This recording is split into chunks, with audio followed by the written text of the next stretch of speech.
뉴욕타임스, 르몽드, 알자지라, 로이터, BBC 등 세계 유수의 언론은 박근혜를 설명할 때 이런 수식어를 답니다.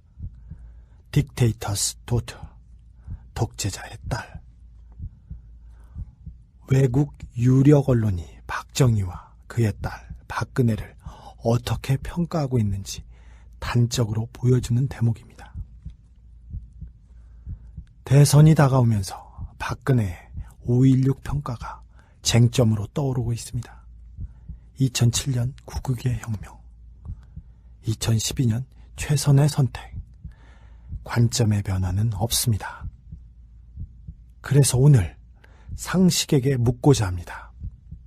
5.16이 박근혜 생각대로 혁명인지 아니면 쿠데타인지. 주진우의 현대사 제6화 5.16 쿠데타인가 혁명인가. 4.19 학생의거 후 내각 책임제 사회정권이 수립되었습니다. 그러나 이 무렵에 데모 만능 등으로 공산도의 간접 침략의 위협과 함께 어지러운 사태가 벌어졌습니다. 다행히도 1961년 5.16 혁명이 국민의 지지 속에 성공됨으로써 이 나라에는 새로운 발전의 기틀이 마련되기 시작했습니다. 5.16 당시로 돌아가 볼 때 참 우리 국민들이 초군 목피로 보릿고개를 넘기면서 정말 너무너무 세계에서 끝에서 두 번째라고 할 정도로 가난한 나라로서 힘들게 그 가난 속에서 살았고, 또 그 당시 안보적으로 굉장히 위험한 그런 위기 상황에서 돌아가신 아버지로서는 불가피하게 최선의 선택을 하신 것이 아닌가. 또 그 후에 나라 발전이라든가 오늘의 한국이 있기까지를 돌아볼 때 5.16이 그 어떤 초석을 만들었다. 오늘의 한국이 있기까지의 그런 걸 볼 때 바른 판단을 내리셨다고 생각을 합니다. 2012년 7월 16일 한국신문방송편집인협회 초청 토론회에서 박근혜 새누리당 의원이 한 말이다. 박근혜는 이 자리에서 어느 시민이 남긴 댓글을 소개하기도 했다. 5.16을 혁명이라 부르든 쿠데타라 부르든 일어났다는 사실과 대한민국에 미친 영향은 변화되는 것은 아니다. 그렇다. 5.16은 일어났고 5.16은 지금까지도 대한민국에 많은 영향을 미치고 있다. 그렇다면 반세기 전에 벌어졌던 5.16은 과연 어떻게 벌어진 것일까? 장면 박사의 비서 선우종원과 육군본부 작전교육국장인 준장 이용문의 대화다. 아니, 쿠데타? 그걸 정말로 실행에 옮기실 겁니까? 당연하죠. 조금 더 주저하지 말고 거사를 합시다. 하지만 미국 쪽에서는... 걱정 마십시오. 이미 미 8군 사령관한테 암묵적인 동의도 받아놓았습니다. 그리고 육군본부에서 비밀리에 열린 참모회의에서 박정희는 많이도 필요 없습니다. 이게 대대만 동원하면 충분합니다. 믿을 만한 사람을 새 연대장으로 임명해서 명령만 내리면 대통령을 경호하는 2개 중대쯤은 간단하게 제압할 수 있습니다. 누구? 신뢰할 만한 사람이라도 있나? 유원식 중령이라고 며칠 전에 깊은 얘기를 나눴습니다. 현 정권을 전복시킨 다음에 과도 정부를 내세워서 민정에 이양시킨다는 구상을 주고받았습니다. 아마 이 대화를 듣고 5.16 쿠데타 모의가 아닐까 생각하시겠지만 사실은 이승만 시대에 있었던 일이었다. 첫 번째 이용문 준장과 선우종원 비서 사이의 대화는 1952년 5월 10일의 일이다. 군사 쿠데타를 일으켜서 이승만 정부를 몰아낼 계획을 가지고 있던 이용문은 가장 신뢰하는 부하 장교 중에 하나였던 박정희 대령과 거사 계획을 세우고 있었다. 두 사람은 군에서 가장 신망이 높았던 이종찬 장군을 이 계획에 가담시키려고 했다. 박 대령, 어떻게 됐어? 이종찬 장군을 설득했나? 고집불통인데 절대 안 된답니다. 아니, 이승만이 야당 탄압을 위해서 군을 동원하려고 한 것도 반대를 했는데 이승만을 몰아내자는 것도 안 된다는 겐가? 네, 이 쿠데타는 절대 안 된답니다. 씨알도 안 먹힙니다. 이거 큰일이구만. 미국 쪽도 마음이 변해서 이승만을 지지하는 방향으로 돌아서는 것 같은데. 4월 27일 이승만 박사는 국회의 결의를 따라 즉시로 대통령직을 사임할 것을 선언하고 이 나라 국민의 한 사람으로서 국가와 민족을 위해 바치겠다고 하면서 사임서를 국회에 제출했습니다. 나는 무엇이든지 국민이 원하는 것만 알면 민의를 따라서 하고자 하는 것이며 국민이 원하면 대통령직을 사임할 것이며. 결국 얼마 뒤에 4.19 혁명이 벌어지고 두 사람의 쿠데타 계획은 수포로 돌아갔다. 그러나 박정희는 쿠데타를 포기하지 않았다. 1960년 9월 10일 서울 퇴계로 일식집 충무장. 혁명의 승리를 위해서 건배합시다. 자, 건배! 건배! 이것이 바로 6.4.8기가 주축이 된 충무장 결의였다. 이 자리에는 김종필, 김영욱을 비롯한 쿠데타의 주축 세력 11명이 모여 있었다. 그리고 이듬해인 61년 4월 7일. 방첩대에서 냄새를 맡은 것 같아. 앞으로 나를 부를 때는 사장이라고 부르도록 합시다. 알겠습니다. 그리고 사정과 연락책, 자금 조달책은 김종필, 자네한테 맡기겠소. 알겠습니다. D-Day는 4월 19일입니다. 작전명은 봉화 작전 교육으로 합시다. 아시겠죠? 네! 왜 박정희는 하필 4.19 혁명일을 거사일로 잡았을까요? 이승만 정권이 무너지고 장면 총리를 수반으로 한 내각 책임제 정권이 탄생한 뒤 그동안 억눌려왔던 민주화 요구가 한꺼번에 분출됐습니다. 여기에 정치권의 무능과 반목이 이어지면서 나라는 혼란스러운 상황이었습니다. 이러한 혼란은 5.16 쿠데타의 구실이 되었습니다.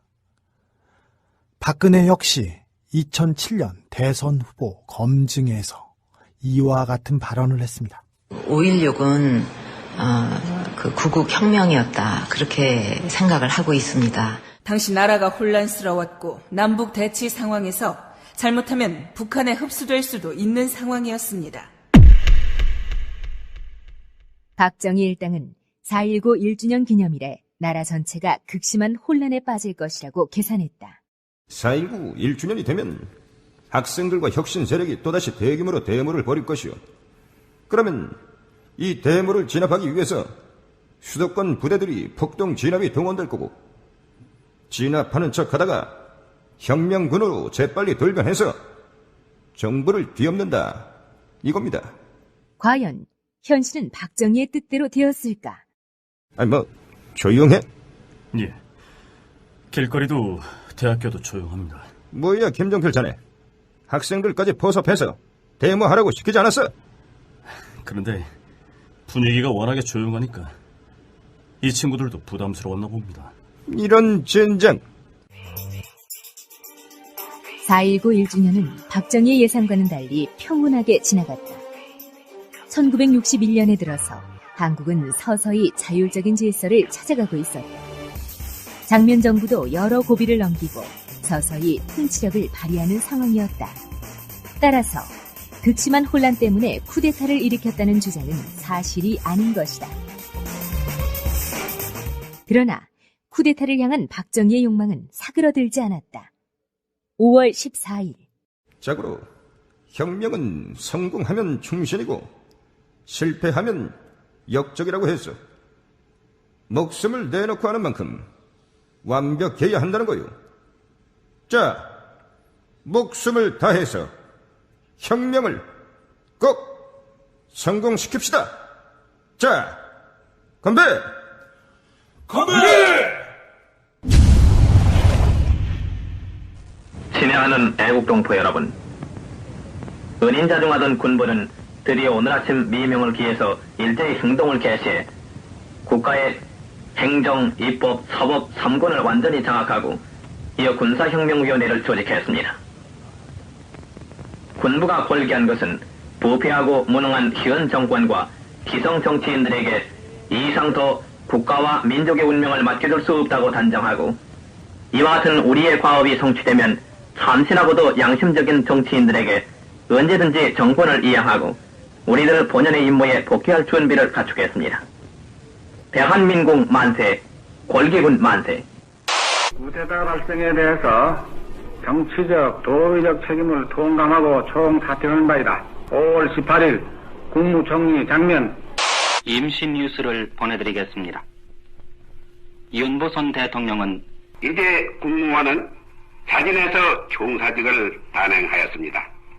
이 나라의 일은 당분간 군사혁명위원회가 맡아서 할 거지나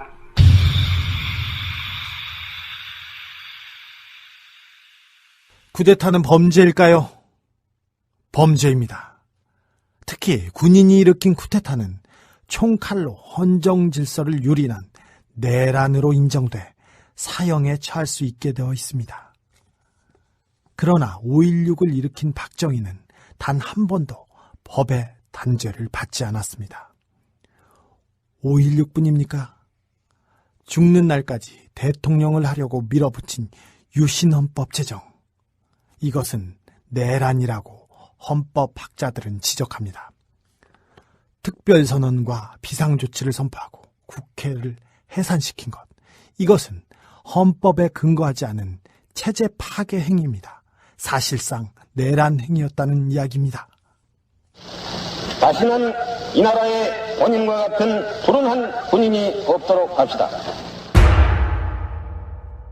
그리고 반세기가 지난 지금 새누리당 대선 경선 후보들의 TV 토론회에서 박 후보님이 5.16 쿠데타 세력이 구국의 결단이라고 했지만 역사적으로 당시 헌법을 짓밟은 건 사실이 아닙니까? 모두들 과거에 사시네요.